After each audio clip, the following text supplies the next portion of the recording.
find the parameters, the best thing is to draw the perpendiculars.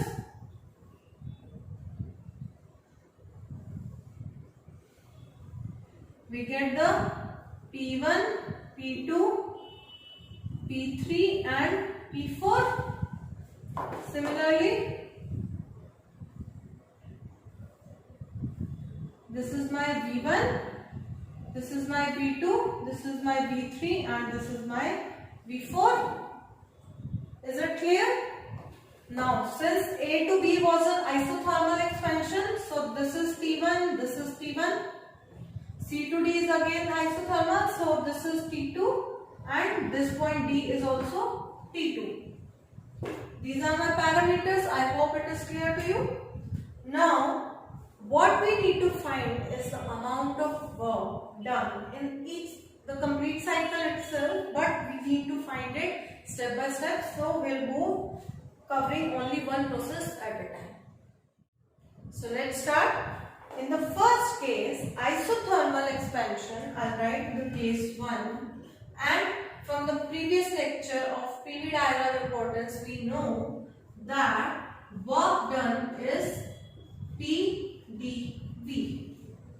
Now, in the case of isothermal expansion, the term or the with solving of the ideal gas equation PV is equals to nRT for 1 mole of gas, we get work done is equals to RT1, which is my temperature since it is undergoing isothermal expansion, log to the base of E, the final volume over the initial volume, which is V2 by V1.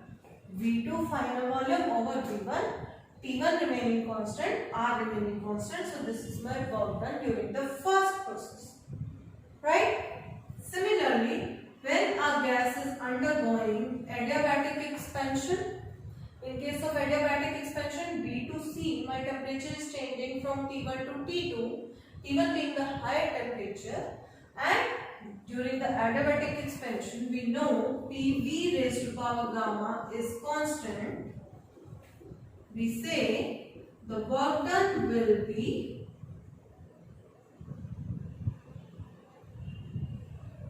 R T1 minus T2 over gamma minus 1, where gamma is my Poisson's ratio. I explained it in the second lecture. You can go back to that lecture. I will share the link in my description also.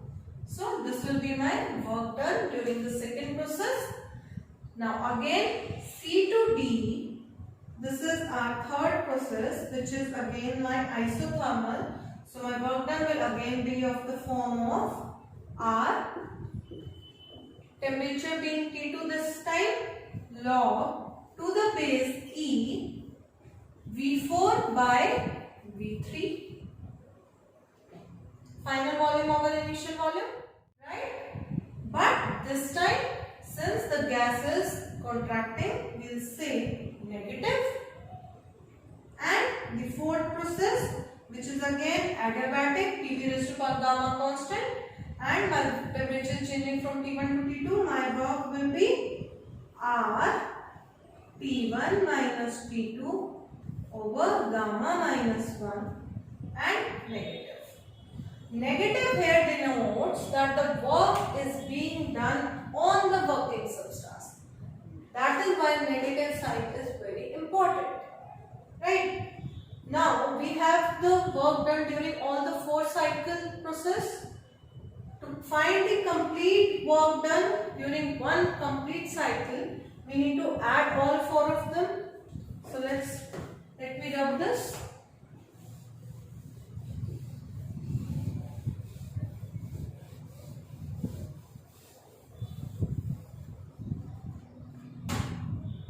So my complete work done, I'll write this as W1, W2, W3 and W4 for my respective processes.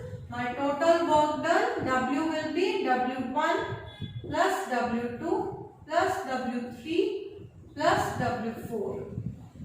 Now from these expressions you can very clearly see W2 is exactly the negative of W3. So adding W2 and W4, I'll get a 0. W2 plus W4 is 0. So I'll be left with W1 plus W3 and I'll get R T1 log to the base E V2 by V1. This was also negative, so I'll get a negative sign. R T2 log to the base V4 by V3. For the time being, I'll leave this expression over here up to this only.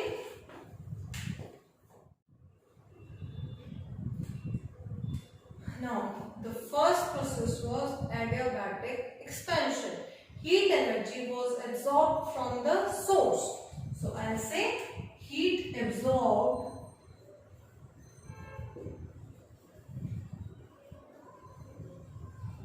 is Q1. Third process was adiabatic contraction. In that case, heat was rejected. So, I'll say heat rejected is Q2. Now, the amount of work done was done on the cost of the heat energy which was utilized by the working substance. So, the heat utilized was, I'll say the work done will be Q1, which is the higher, minus Q2. So, whatever the difference was in between the heat energies absorbed and rejected was converted to my work done, which is equal to this. So, this is one more expression for my work done. Also, A to B lies, A and B are the 2 points which lie on the same curve having the same temperatures, right? While B and C lie on the same curve having 2 different temperatures. So, in case of B to C, I can say P1 V2 raised to power gamma minus 1 will be equals to P2 V3 raised to power gamma minus 1. From this, I'll get T2 by T1 is equals to V2 by V3 raised to power gamma minus 1.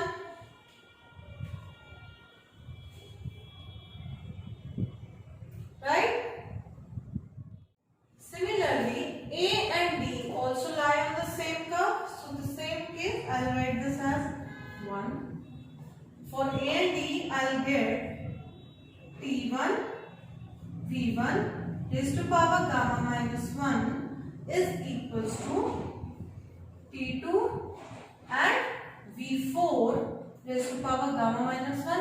Since this point is V4, rearranging, I'll get T2 over T1 is equals to V1 over V4 raised to power gamma minus 1.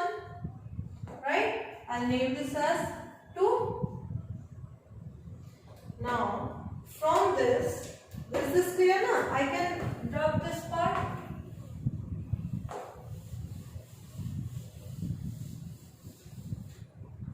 So, comparing 1 and 2, I will get V2 by V3 raised to power gamma minus 1 is equals to V1 by V4 raised to power gamma minus 1.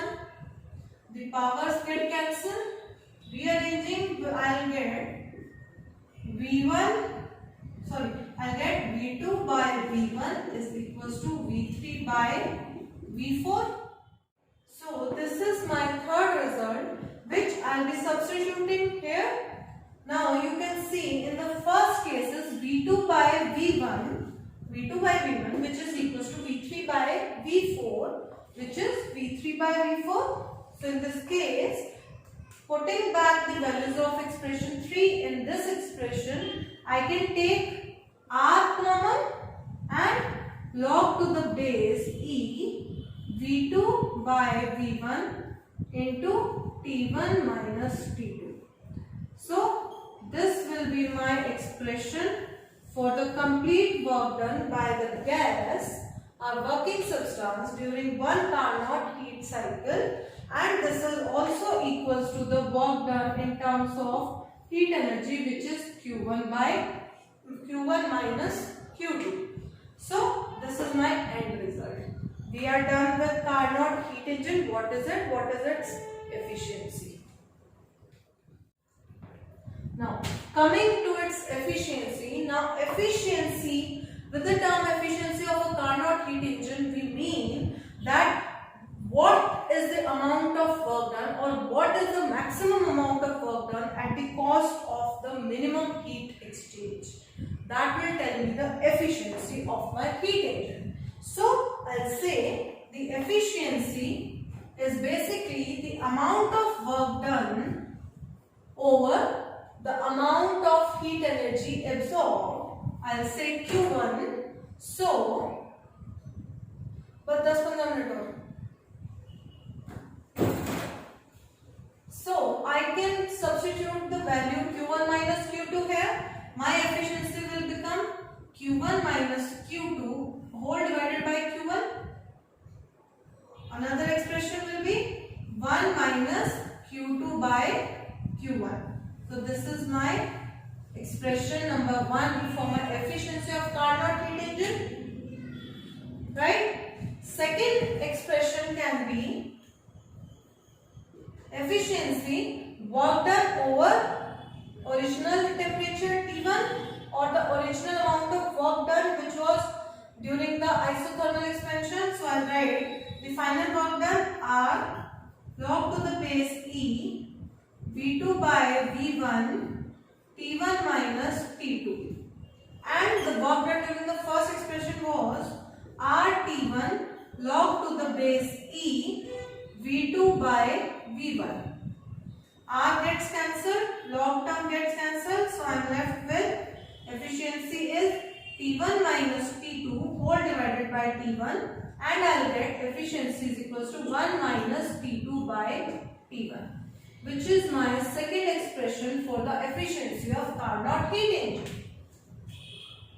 Now, with these two expressions, it is very clear and the very important end result, which says that the efficiency of my Carnot heat engine is only and only dependent on the temperatures of my source and my sink, and it is completely independent of the working substance. I just need the temperatures of source and the sink to find the efficiency of my Carnot heat engine. So here we are done with heat engine, Carnot cycle and its efficiency. I hope it is clear to you. So this was my heat engine. Now what is a refrigerator? Now we'll come to refrigerator. Now let's get back to refrigerator. Now what is a refrigerator? Heat engine का बिल्कुल opposite, the actual or the exact reverse of my heat engine is my refrigerator. Yes, the refrigerator we use in a household, the same refrigerator. Now we'll know what it is doing. I know it is cooling down, so that is the basic difference of a heat engine and a refrigerator. Heat engine is always heats up the end result like microwave etc. And refrigerator cools down the system or the things which are present inside it. So earlier I was going this way, now I will go back again in the reverse direction and I will get the refrigerator. The major elements of refrigerator will remain the same. We'll have the source, we'll have the sink, we have the cylinder, we have the insulated stand, and we have the same working substance.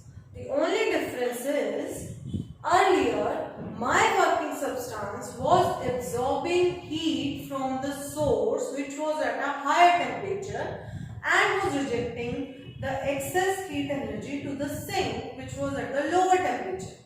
But in case of a refrigerator, we need to cool the things further down. So I'll say, now I will absorb the heat energy from the sink which is at a lower temperature, and I will reject that heat to the source which is at a high temperature. So the exact opposite of my heat engine is my refrigerator. The only difference being heat absorb पहले source से हो रही थी, अब sink से होगी. पहले heat reject sink में थी, अब heat reject source में होगी. सिर्फ उल्टा किया है. Nothing has changed. All the processes, all the cycles, all the processes are the same. The only difference is the direction of the process. So the refrigerator is exact opposite. I hope you will or you have understood the heat engine, and I hope or I request you to first try to understand the refrigerator on your own. If you face any problem, you can always leave in the comment section. I'll get back to you. So for me, refrigerator is done because it is exact opposite of my heat engine. I hope you are grown enough and you are smart enough to get refrigerator very clear. Now, the other major difference in case of a refrigerator is the refrigerator does not have efficiency. In place of efficiency for a refrigerator, we have a constant K which is known as the coefficient of performance.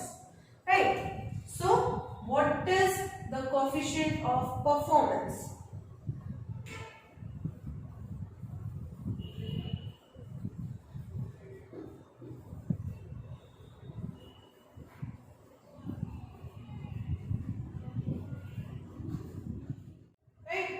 Now K is basically the inverse of efficiency, right?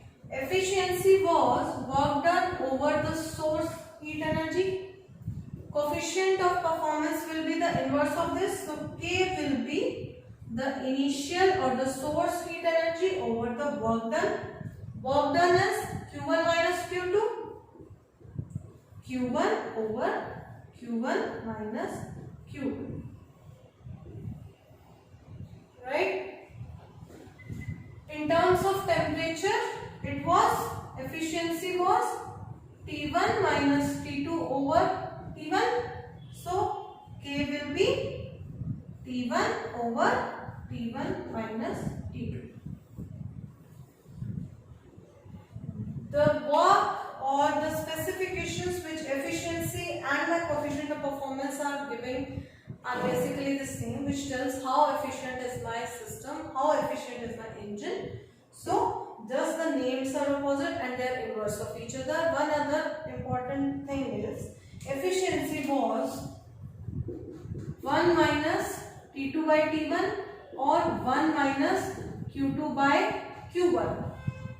Right? You can very well see that efficiency can never ever be more than 1 or more than 100%.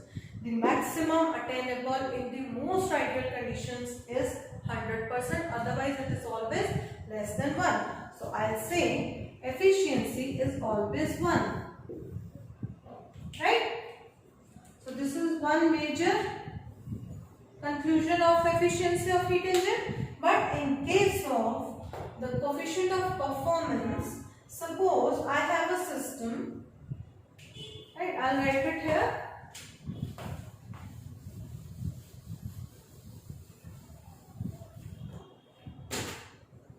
Suppose I have a system in which Q1 is 100 joules, Q2 is 50 joules, and work done is Q1 minus Q2, which is also 50 joules. So what will be my K? My K will be Q1 100, Q1 minus Q2, 100 minus 50, which is 50, so it is 2.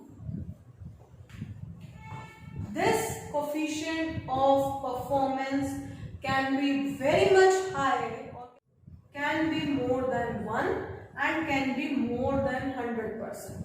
So the K can be more than 100% or the ratio can be more than 1. So this is one major difference between efficiency and coefficient of performance, which was our last topic. So we are done with coefficient of performance also. in this lecture we started the heat engine. Why is it called the Carnot heat engine? Then the major elements of a heat engine, how it works, what are the major steps, what are the major processes which the working substance undergoes, and it results in a complete cycle, and we calculate the efficiency and the total work done during the Carnot cycle.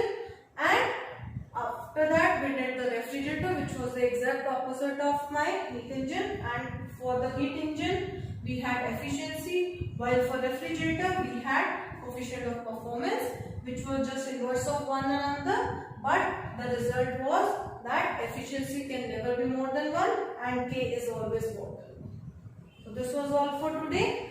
Please go through these lectures again and again. Let me know whether you are understanding or not. If you have any kind of a doubt, you can always leave in the comment section. I'll get back to you. So this was all for today. Do like, share and subscribe to my channel, which is Teacher Cool. I'll be signing off now. We'll come back tomorrow with the new lecture. By the time you just revise these lectures and get ready and hit the bell icon to get the latest notification of the new lectures. Thank you.